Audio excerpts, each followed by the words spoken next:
Oh, welcome back to Let's Build the 200 subscriber excuse me, special. Today's episode is gonna be a short one because I've got a really bad cold and I don't know how long my voice is gonna last. So we're just gonna go through and name the Chinese stuff, which in theory there's more ships, but I know like the Corvettes probably don't have names, so it might end up being a bit easier. I guess we'll start with the main battle fleet here. The So the carrier, oops, it's just CV, is going to be the CV Shandong, since we're using, I believe, the Type 02, yeah, for this.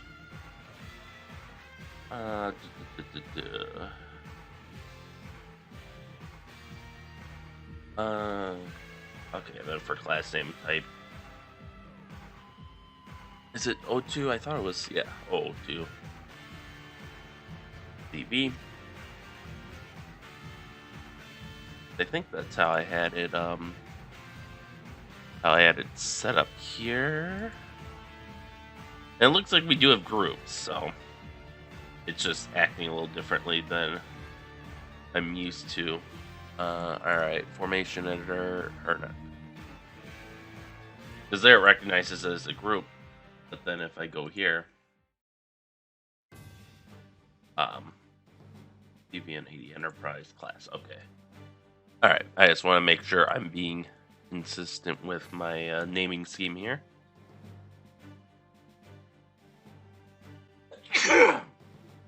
Excuse me.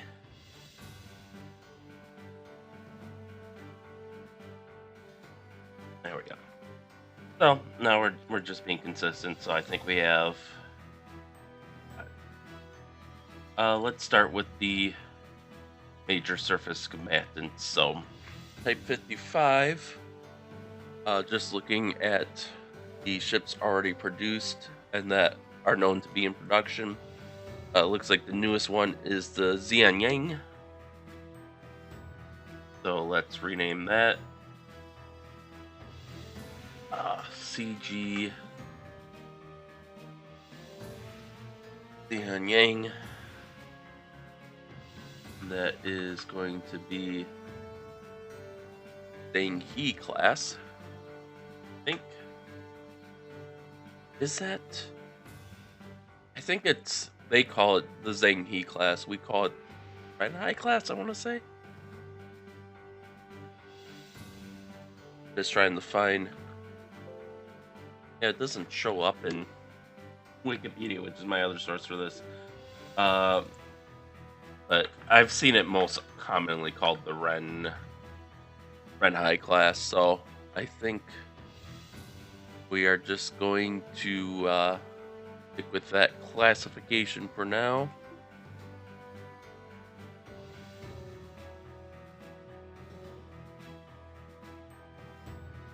Sorry, I just want to group composition. Alright, because I have... Yeah, okay, that'll work. So now the Type 52s, I believe, are they still building those? Yeah, they are, sure enough. So I'll probably just take for the latest. Because I would have used the latest variant. So this will be CG Baotou Type 052D Huyang free class. And just so I don't have to retype that all the time. That. Excuse me. Oh. Alright, so then this one will be named Zhao.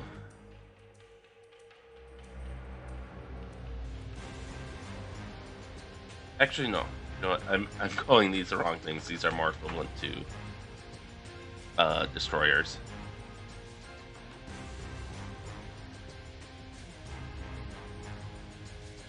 Alright, so then we have the Zanjing.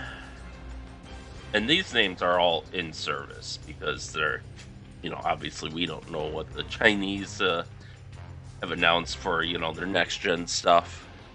Whereas the US, we kind of have a roadmap out, so I'm kind of able to make inferences there, unlike with the Chinese ships. And this will be Nanning G. Alright, then we got a Type 901 supply ship. Let's see if there's even an article for that.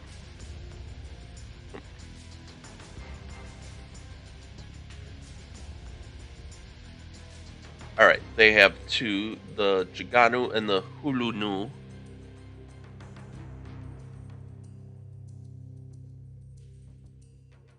Type 901 Hulunu.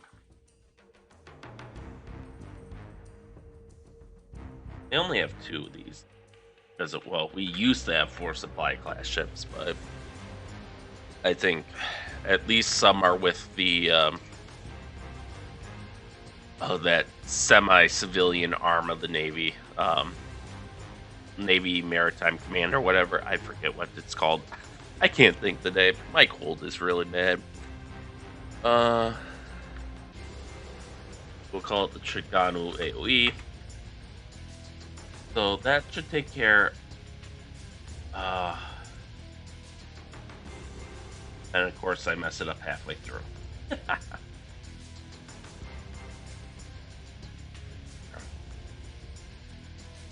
I'll just be consistent with what I started doing. And I think also just having the designation first as opposed to the name first makes it a little bit easier to decide if you need to act on something at a glance or not. So that's the main carrier battle group that the Chinese are fielding. Next up, we have their 2 support attack groups. So we have the Type 56 frigate.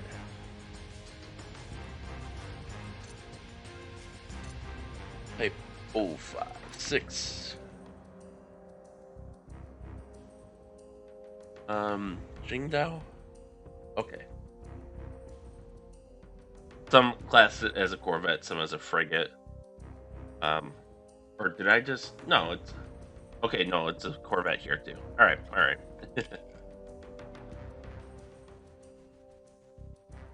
So we have Type 056 Jiangdao class. Copy that to make it easier. And I think these might be the smallest ships that actually get names, yeah. And these are the surface warfare variants, because I think the 56A is an anti-submarine variant, if I remember correctly.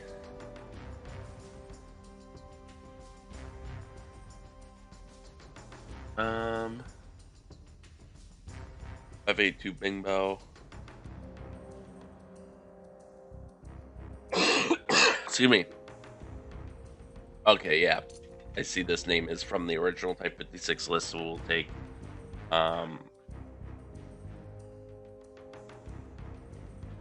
FFL, which I guess, what? FF is frigate, so FFL would be light frigate, I guess, i.e. corvette. Kind of interesting. So this will be the FFL Gunzhou.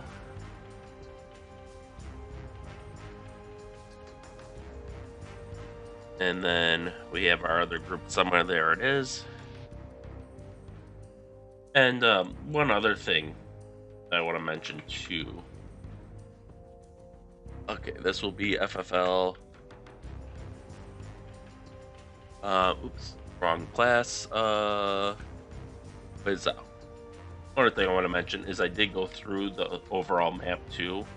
I have God's Eye on, right? Yeah. So in comparison to previous streams, I cleaned up some of the satellites. There's obviously still a ton there, but I must have eliminated it at least like 1 or 2 dozen. I also learned how to use the satellite pass prediction tool. which I guess I'll just demonstrate that now, because that's kind of a really cool feature. Is you hit the satellite path predictions, and then you got to click where on the map you want to predict the satellite forecast, and it'll calculate. And it'll take a while because obviously we have a lot of satellites for both sides. But then it'll give you, as it fills it out, it'll tell you, hey, it's going to take this long. You'll enter coverage on this time, and it will stay in coverage for this amount of time. Which I think is really cool. And I think what I'll do is I'll actually use this to kind of trim stuff down further, because I don't anticipate this scenario going beyond, honestly, 24 hours. But at the absolute most would be like 72 hours. At the absolute most. So, like, you can see there's all these satellites, but where it's like, if it's going to be a day from now, that might be worth discarding. And then anything not in that, oh, there's a different view too. But then anything not in that calculation would also be a candidate for deletion. So we got those done. Now these Type 22 hull bays, I think, are going to be easier. Now there's 80 of them, so I don't think they get names. I've never, just briefly looking on the internet, I haven't seen any with individual names. So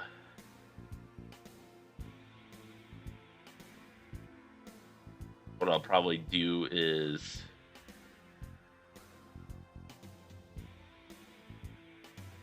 something like this for the name, where it's PCFG, fast missile, missile patrol craft, and then I'll put in a random number, and then as like a hull number identification, and then the class name. So, and they made 80 of these, so lots of candidates for hull numbers there. Go to, or when I say 80, I mean like 80 some, like it was 86, 88. It's pretty ridiculous amount. Or, well, not super ridiculous. I mean, it's not like the Soviet Komars or OSAs, which had hundreds and hundreds of names, but it's a lot, So these types, we'll say this, maybe this batch got slightly newer ones.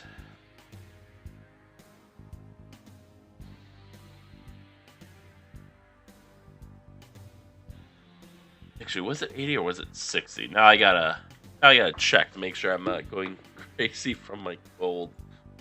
82. Okay, yeah. Excuse me. So that. Excuse me. Oh, I'm sorry. So that completes all of the surface ships. It looks like we have 3 Type 95 Swoids and 3 Type 39 Yuans. So we'll just look up and see if they use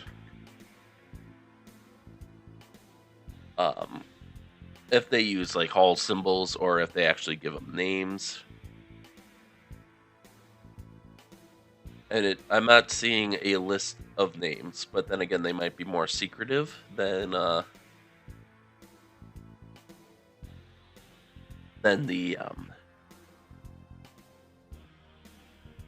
than like the surface ships.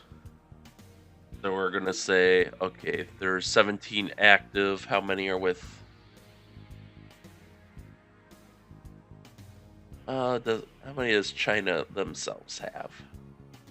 Oh, future operators. So all 17 should be Chinese. All right, that makes it easy. Well, this is for Type 39A. There's no article for Type 39C, but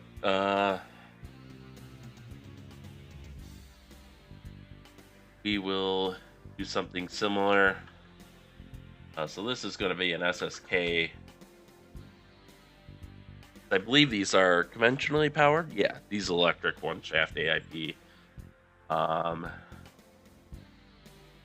039C-01. Yeah. And then I'll just copy that designation. Okay, this one's 03, hull number 03.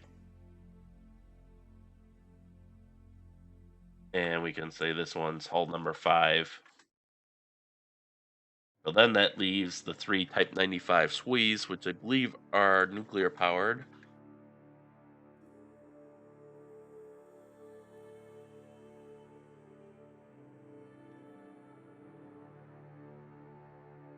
Let's see. These are still in development, so do they have... They do not have names for even their nuclear attack submarines, which is a little bit surprising given their limited numbers. So I think that just gives us reign to kind of follow the same naming scheme as it were. And you can see here they have the designation SSGM because they carry substantial amounts of cruise missiles as well as torpedo armament. 095-01.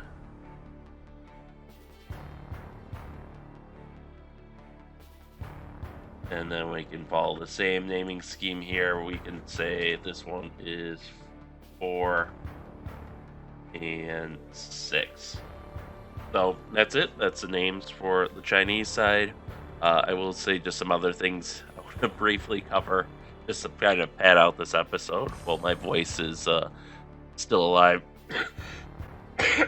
That's not what I wanted to hit on. I found a unique feature, and this is just for anyone else that wants to play CMO that might be as versed or less versed than I am in messing around with it, because that's honestly most of what I've done is just mess around with one-on-one engagements or very limited attacks versus like a carrier battle group or something. But there is another option I saw here, browse scenario platforms, and this will let you see all the platforms in your scenario, and then you can just double click on them from there to get to the database entries for them, which I think is kind of nifty. So you can see the huge variety of of aircraft and stuff that the Chinese side are using, because they're using stuff from Cold War era all the way up to near future, whereas the U.S. is predominantly just using near future stuff because that stuff's in the database. And because we generally get rid of our old stuff or put it in the storage, once we get better stuff. I don't know. Those countries that follow all the old Soviet doctrines always seem real obsessed with hoarding massive amounts of old stuff, which is great if you maintain them. Then yeah, you got a ready war reserve, assuming those places don't get knocked out. That can keep you in the war for longer. But there was one other thing I thought. Oh yeah, I will just show off the order of battle very briefly. You can see it's quite massive, but again, I think between improvements to the program itself that came in that latest patch, and with just with me going around deleting stuff and kind of just optimizing the scenario from when I just plopped a bunch of stuff in it, being like, oh, I'll figure this out later. You can see it loads a lot faster now, and it gives you all sorts of down to like the runway access points on airfields and the ammo shelters. But you can sort it by type, which that's probably the most useful right now. So like satellite, you don't want to see satellite, you don't want to see facilities. Boom! Now you have all your relevant, attack vehicles, essentially your aircraft, your strike fighters, your helicopters, your submarines, your ships. And eventually, once I get into the mission editor and start learning that, this will probably be the predominant one we'll be interested in, is by units and tasks. And it also shows you a list of contacts too, which you can see takes a little while to populate. Yeah, because it's showing all the basically all the American satellites right now. But that can kind of give you a nice at a glance overview of everything you can see the opposing side, their battle damage assessments and all that. So I could make a minefield, but I don't want to be that mean. And I think China might be wary of actually making minefields in international waters, because with how much trade they have to do, that would set a real bad precedent for them. But I think that's going to be all for today's episode. Next time, I don't know, maybe I'll start organizing these groups a little bit more. Like, for now, like, I think these are probably a little too close, right? Like, this group takes up 1 nautical mile diameter. Maybe that should be spread out to 2 or 3. The Chinese groups all seem really compressed. The American group, I think, is better, but not by much. It looks like that's a 2 nautical mile radius, so maybe that gets spread out to 3 or 4. Need to do a little research on that just to see what provides the most effective, what spacing, because obviously nuclear weapons aren't going to be used in this scenario, but I want to see what spacing is considered most effective for anti-air and anti-submarine defense, which is what they'll have to be doing. But until then, thank you all for watching. Stay tuned for next time and stay safe out there, and we'll see you then.